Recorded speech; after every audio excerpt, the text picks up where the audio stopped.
First of all, and this is what freaked me out, so her mammogram was clear. Yep, her mammogram was clear. And this is, look, this is a controversial topic because a lot of people who think mammograms are oversold and other people say, look, we need to do some sort of screening test.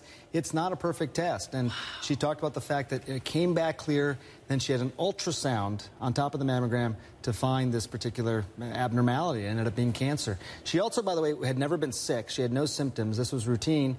And she has no family history.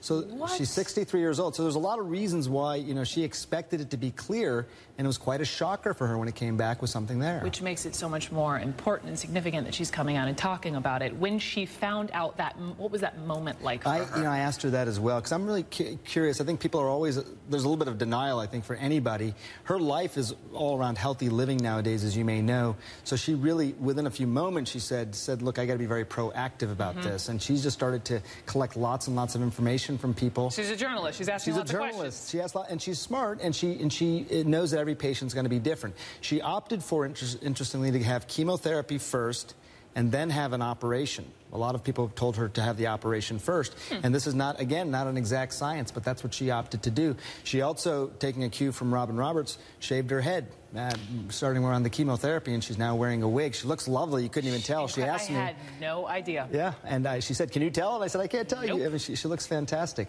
But she did a lot of homework, though.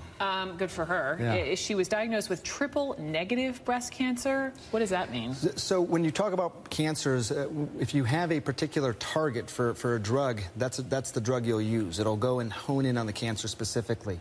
Triple negative means that there are no targets. The top 3 targets for this particular breast cancer, she doesn't really have those targets. So they're going to have to treat this cancer differently.